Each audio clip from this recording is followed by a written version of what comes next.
Hello all. Today we will be discussing about how we can create a machine learning program that is a heart attack risk predictor with the help of auto machine learning techniques. Here we will be using Eval ML as a automated machine learning technique. So let us dive into our main topic. Let us understand a bit about a real world topic, that is the heart attack. We all are familiar about how lethal can a heart attack be for one's health. But what causes it? As written, a heart attack occurs when one or more of your coronary arteries becomes blocked. Over time, a buildup of fatty deposits, including cholesterol, forms substances called plaques, which can narrow the arteries. This condition, called coronary artery disease, causes most of the heart attacks. Now, we are familiar about the biomedical terms, but for to understand the problem, we need to have a more proper understanding of the problem statement. We are given a data set in which various attributes are given, which are crucial for heart disease detection. You can find this data set along with you attached to this project. Using this data, we'll try to build you different machine learning models with the primitive machine learning techniques and then eventually using AutoML techniques. Now, as I have talked about, and the main topic for our project is the AutoML techniques, let us give you a brief introduction of what AutoML techniques is. So, as written, automated machine learning is the process of automating the task of applying machine learning to the real world problems. Basically, auto machine learning is a tool or a library which does all the dirty work, that is the model building, model validation, and the other parts for you. We'll be using Eval ML library for this project. As soon as we'll progress, you'll come to know more about these libraries. So let us have a brief introduction about our library Eval ML. EvalML is an open source AutoML library written in Python that automates a large part of the machine learning process, and we can easily evaluate which machine learning pipeline works better for the given set of data. As written, it is very clear what the EvalML will perform. We'll understand the concepts more as we'll implement it practically. One of the important part of AutoML library is that this EvalML library takes data in the form of tables and not in data frame. The conversion is done automatically in the library. Now, what is the procedure of the project? In this project, we will first use different machine learning algorithms. Then we will understand how we can use AutoML techniques to replace all these and like EvalML for this project and to make our work simpler. After completing this project, you will be able to apply auto machine learning techniques into your project and have a deep understanding of it. So let's begin. Okay, so let's begin with our project, which is the heart attack risk predictor. As written, in this project, we will make an app which will help us to predict the risk of an heart attack a person has. We'll do the following things: data analysis, feature engineering, standardization, model building, and predictions. This will be done by using the primitive machine learning techniques. Then we'll see how we can apply these techniques into an automated machine learning model. So let us import all the different libraries like pandas, numpy, seaborn, matplotlib, which are essential for doing the data analysis part for this project. Now let's talk about loading a data set. As you are working on Google Colab, there is a different procedure for importing data set. What you can do is you have to write this command from Google Colab import drive.mount.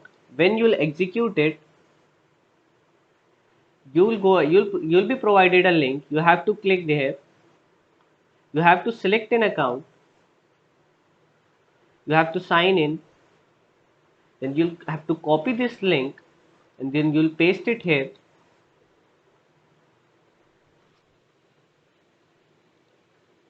Press enter. Then it will run for some time and then it will provide you authorization. As you know, it is showing mounted at content on drive. Now what this means is that all your drive data which was stored is mounted in this Google Colab drive. You can access it using this. When you'll click here, you'll see the drive. Then you'll go to my drive and you'll see like all the things which are present in my drive are present here. Now I have to read my CSV file if you want to read any file, you have to upload it in your Google Drive, then you can read it from here. Now if there is my CSV file, I'll right click here and I'll copy the path, and I'll simply write the command df is equals to pd read CSV, and I'll paste the path here, then I'll execute it. As you see, it has executed, and this is our data. This is a raw data, and this is how you import a CSV file in Google Colab. Hello all, now let us proceed with our data analysis part. It gives us a brief understanding of our data and how our features are correlated. Now understanding our data set, from this data, age and sex are pretty understandable, which stands for age of the patient and sex of the patient. 1 is if he's a male and 0 if she's a female. EXANG stands for exercise included enigma. If it's a yes, then user has to enter 1. If it's a no, the user enters 0. ZA is number of major vessels. It ranges from 0 to 3. CP stands for chest pain. It has different categories. Value 0 for typical enigma, value 1 for atypical enigma, value 2 non-enigmal pain, and value 3 stands for asymptomatic. TRT-BPS stands for resting blood pressure, which is to be entered in mmHg unit. Called CHOL stands for cholesterol in mg per dl, fetched by a BMI sensor. FBS stands for fasting blood sugar. It has two categories. If it is greater than 120 mg per dl, the user has to enter 1, and if it is less than that, the user has to enter 0. Similarly, for REST ECG stands for rest electrocardiographic results. Value 0 is for normal, value 1 having STT wave abnormality, and value 2 showing probable or definite left ventricular hypertrophy. THA-LACH stands for maximum heart rate achieved. Now target is a dependent variable, which means that if it's a 1, which means that the person is having a more chance of a heart attack, and it's a 0, which means the person is safe and have a less chance. Now let us find out the shape of our data set. As you can see, we have 303 rows and 11 columns. Now let us find out if there are any null values in our data set. As you can see, there are no null values, which is quite a good thing, because if our data set had any null values, we have to deal with them first by using different methods like mean, median, mode imputation, and different other techniques.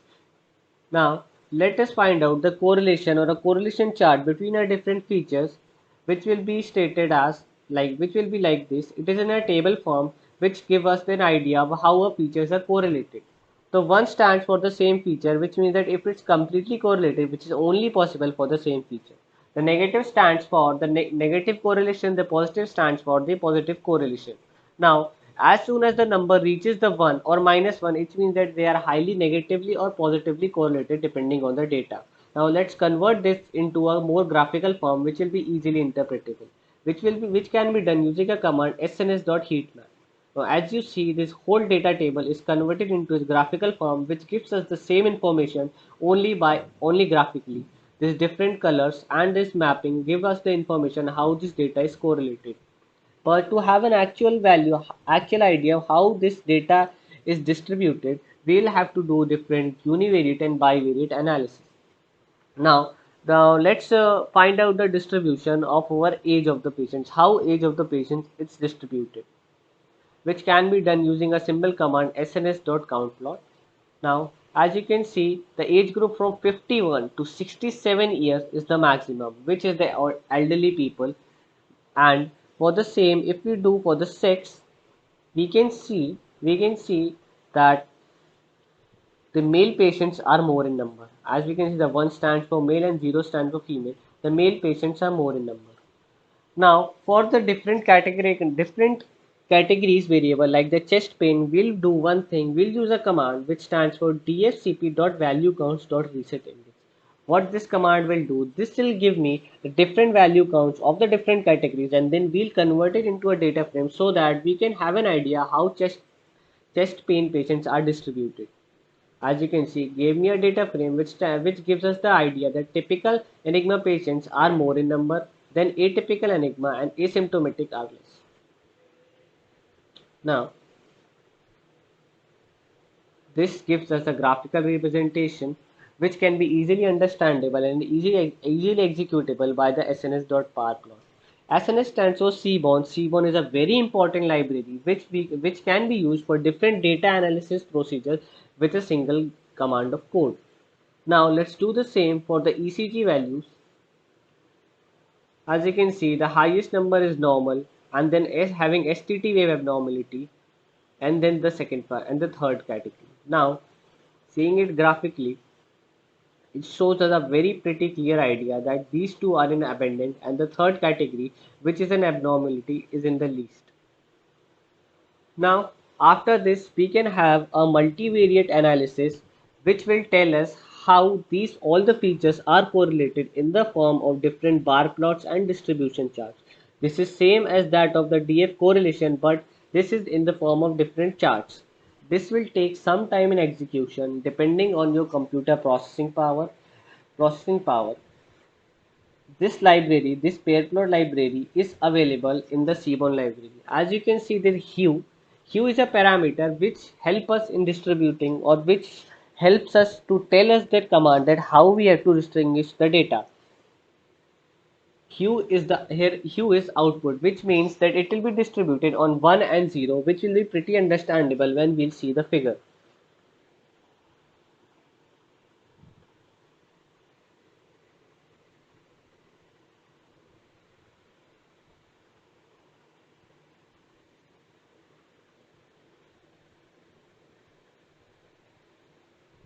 Now, as you can see, it took some time, but it got executed. What I talked about, that we gave the parameter hue as output. So it gives us the distinguished parameter, which is 0 is for blue color and 1 is for orange color. As you can see on the y axis and the x axis, there are different features, and gives us different scatter plots, distribution plots, bar plots, which tells us a pretty good idea that how these features are distributed. You can execute this command and have a prior brief look on the data and how your data look. Now these all things we did are were for categorical variables. Now let's do some things or do analysis on a continuous variables. Continuous variables are variables which are present in continuous numbers. Now first let's do something for our blood pressure and maximum heart rate achieved. This is a simple distribution plot which I executed using the command sns.distplot, and I did the KD command, that is distribution estimation, for true, and I gave the color. These are the different label which I used, and as we can see both the data are normally distributed, which is a very good sign, because in order to feed a data in a model, they has to be normally distributed. Now let's do the same for the cholesterol. As you can see, the cholesterol is also normally distributed, but there are some outliers, like this is in the 550 mark and 400 mark, but there are very few to which will not affect us much. If you like, you can do the outlier approach also. Now these were all the data analysis part. In the next section, we'll see how we can standardize the data and apply that in a different machine learning models using the primitive technique. Proceed to Hello all. Now let us discuss on the part about how we will build a model. Before building a model, let us have a look at our data.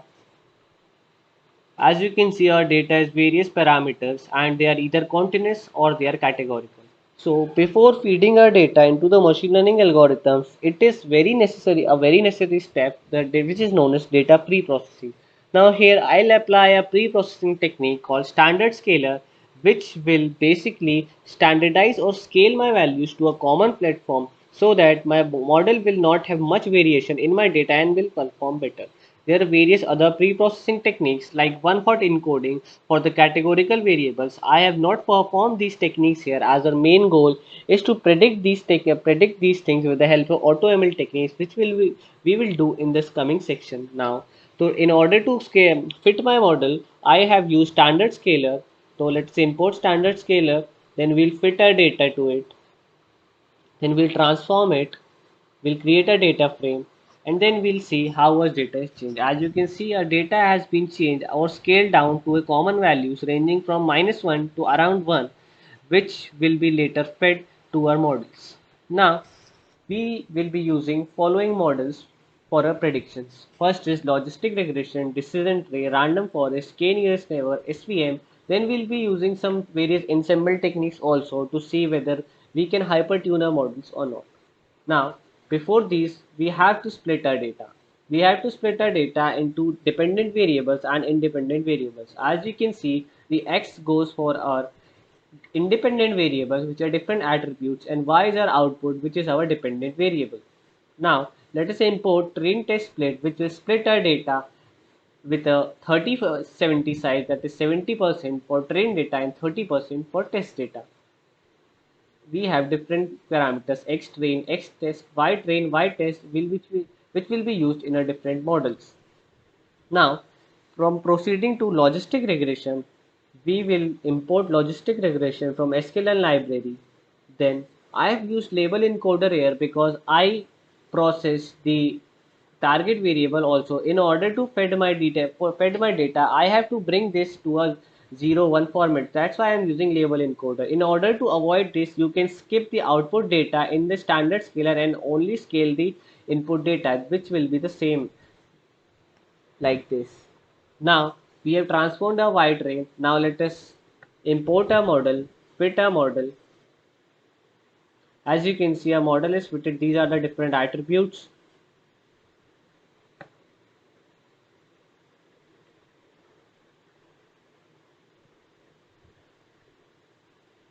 Now we see that here is a prediction. You see, we have predicted and we have imported for metrics like accuracy score and confusion metrics so that we can tell how good our model is performed. We'll see confusion metrics and we'll see the score. As we see, the logistic regression has performed with an 85% accuracy, which is quite good. Now moving on to a decision tree model, we'll import the decision tree classifier, we'll fit it, and we'll see the results.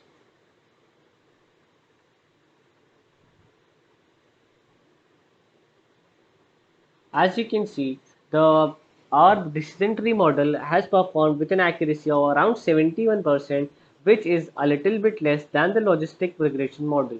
Now, moving on to a random forest model, we'll apply random forest classifier and we'll fit our data and we'll see how what accuracy we find. As you can see, it gave around 80% or 78% of accuracy we have from random forest model. Now we have k nearest neighbor model. In k nearest neighbor, we will use a method to find out what is our optimum number of k we have to use. For this, I'll define a function in which I'll define an error rate array and I'll iterate the I in my 1 to 40 range. This will be my k values and I'll apply all my k, fit my model with all the k values and then I'll try to find out which k value is the best and which is giving me the less error rate. Now then with the help of a figure, we'll find out that which k value suits us the best. As you can see from the figure, the k value from 11 to 12 is a very good figure as they are showing a minimum amount of error rate rather than 26. If we use 27, this can lead us to overfitting of the model. So we'll select k is equals to 12 as it gives us the best and suitable error rate. Now after fitting it, we'll find out that it gives us an accuracy of about 84%, which is also quite good as compared to a logistic models and other models. Now the another model is our support vector machines. We'll apply this and we'll see what accuracy we are getting. We'll see that it gives us around 80% accuracy. As we see that these all models are performing well and are performing quite good. Now let us convert these accuracy in the form of data frame so that we'll have a better idea which is the best. What I did here is I took all the model accuracy scores and converted it into a data frame and I used ascending is equals to false so that it will give me in the data frame in a descending order. As we see, logistic regression has the highest accuracy, which is 85%, followed by k nearest neighbor and SVM. These are some of the primitive model learning techniques which were used. Now we have different other techniques, which is ensemble techniques, which is known as Adabus classifier, and other ensemble techniques, which we'll discuss. Hello. So now let's continue our model building part. The next classifier we'll be using is an Adabus classifier. Adabus classifier is a form of ensemble technique which is used for different model build techniques. It uses different decision trees in the form of input and gives us the best output. Now we'll import the attributes classifier from sklearn.ensemble. We'll define it, we'll fit our model, we'll predict the results, and we'll see how does it perform.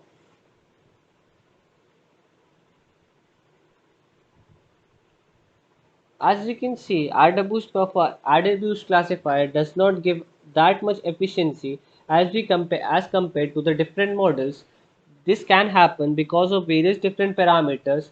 We have to tune this AdaBoost model in order to maintain its highest accuracy. Now, moving on, we'll use a grid search CV parameter to see or hypertune our best three performing models to maintain maximum output. Now, so let's import grid search CV from sklearn model selection, and then we'll see what are our three best performing models. As we can see, logistic key regression, k nearest neighbor, and SPM are our best performing models. So first, applying these hyperparameter tuning in logistic regression. These are the different parameters of a uh, logistic regression in which solver, penalty, and C. These are different attributes. We have defined them in a parameter grid, and then we'll give this parameter to our grid search CV model, and then we'll fit the model and find out what are our best parameters. As you can see, the best parameters are C is 0.01, penalty L2, and solver is linear. We'll apply these parameters to our model and see how does this our model performs. We'll do the same things which we done before, and as we see, our model performed an accuracy of 81%. Now, moving on with the KNN classifier, we'll do the same things. We'll define the parameters, we'll feed it to the grid search CV model, and then we'll see that how does the model perform. First, finding out the best parameters, it will take some time as it iterates about a many number of iterations and gives us the best parameters. As you see, the best parameters are the metric is the metric is Manhattan distance, number of neighbors is 11. This is the same in neighbors as we predicted during a function graph. Weight is the distance. Now let's apply these models in the k nearest neighbor. As we see, it gave us an accuracy of 82.5%, which is a slight increase from the previous one. Now using the SVM model, we'll see find out the best parameters, what fits them, and as we see, we get the best parameters is 0.1 and gamma scale kernel is sigma. After applying these to our SVC model, we see that it gives us a score of about 81%.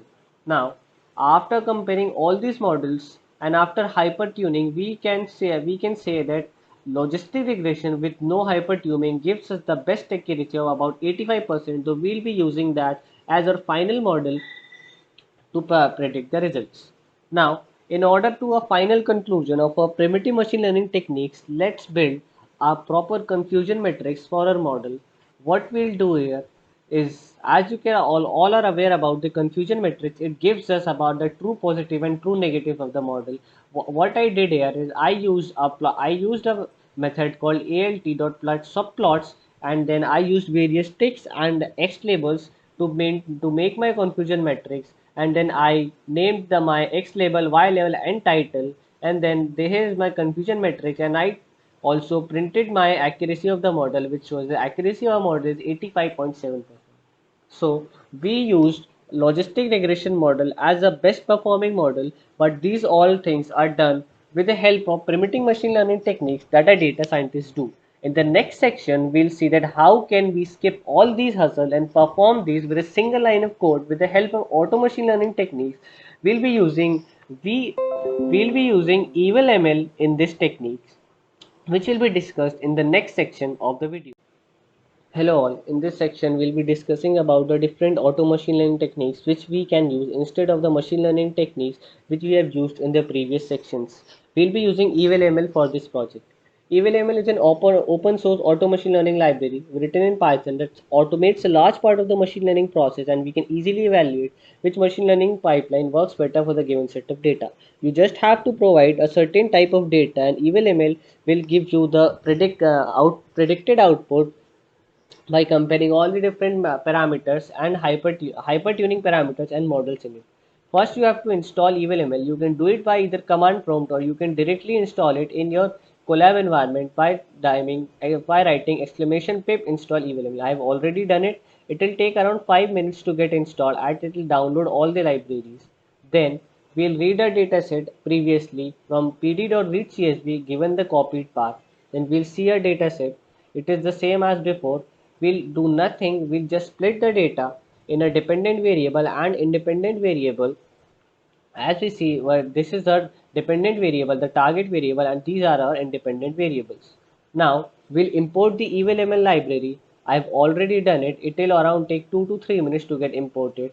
Now we'll be splitting our data. What we do is we'll use a function evalml.preprocessing.split data. What this will do, this will pre-process the data like doing all the things like doing standardization, one-hot encoding and everything, and it will split the data in the form of train test. The proportion it uses is the 20-80%. 80% it uses for train data and 20% for test data. Now, these are the different types of parameters in evalml. Problem type, that is binary. There are different types of problem types, that is binary, multi-class, regression, time series binary, time series multi-class. Here our input is binary and which is 0 or 1. So we will be using binary. If it was more than 2, we'll be using multi-class, and if it was a number, we'll be using regression. Now, in order to search the best model, we'll use from evalml or .automl import automl search. Automl search is just like a fit parameter in which we'll give different data and we'll do the problem type as binary and we'll do automl.search. It will automatically search between all the different models and tune it in order to give us the best output for our model. Now, as you can see, it is using different types of data, and after that, he finished the search. Its search finished after 0.15 seconds. Best pipeline is random forest classifier with imputer, and the best pipeline logos one is 0.042.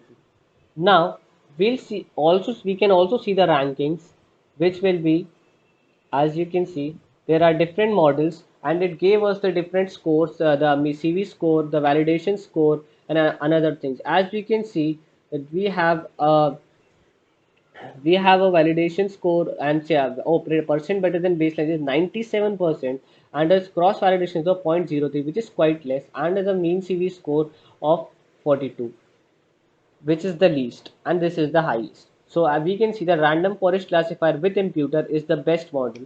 Now we'll see which is the best pipeline. Pipeline means it will give us all the details which were used, like the imputer, which imputer was used, which classifier was used, which parameters we used, and we'll store it in a model known as best pipeline.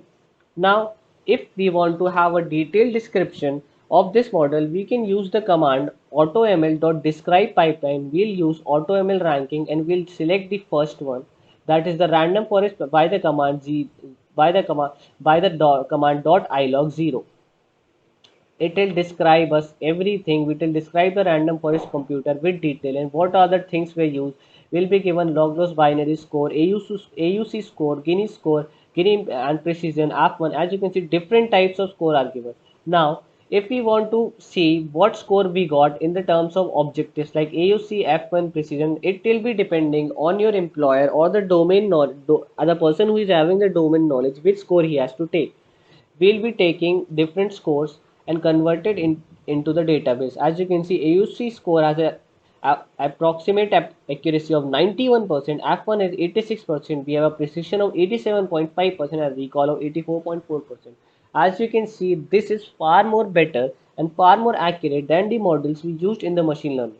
Now, if we in order suppose if our employer has said that we have to use a certain objective, like let's see we have to use AUC score. Now so we can train our model with that. What we'll do, we'll use the same AutoML search, we'll give the data and we'll select our objective as AUC. Then we'll see the selected additional objective as F1 and precision. This will train our model based upon that, based upon the AUC ranking, and the model which is having the highest AUC score will be provided. It will take some time as it searches all the different models and then it will be provided with the model. As you can see, it is still searching and we can see. Now we get the model extra T classifier with imputer, and This gave us the highest AUC score. Now we'll see the rankings. As we can see, the extra street classifier came up after the random forest classifier. Now we can select this. We can describe a top performing model with the help of AutoML AUC.describe pipeline, and then it will describe all the different things which were taken, AUC score, F1 precision, and the different things. We'll store this in a best pipeline. Now what we can do, we'll have a score. We'll have a score of what AUC score we have got. Now as you can see, we have got around 91.55%, which is far more better than the previous models.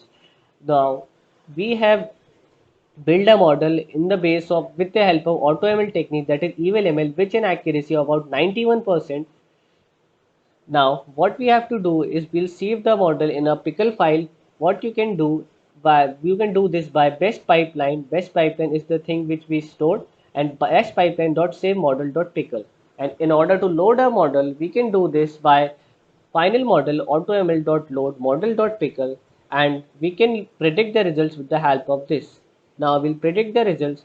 As you can see, we are getting different probabilities of the result. For the first test data, the probability of 1, that is that it is not having very not ha that the probability of 1 is around 65%. So the one output which is having the largest probability, we can consider that. For the second data, 1 is having the 97% probability, and at the list goes. So this was our topic on how we can predict a data predictor or make a model with the help of EvalML. By this technique, you learned about how you can apply different machine learning libraries and then compare it with the AutoML techniques. All the code and the link and the code in presentation and the files will be provided to you. You can take reference of this code and practice on your own in order to get the maximum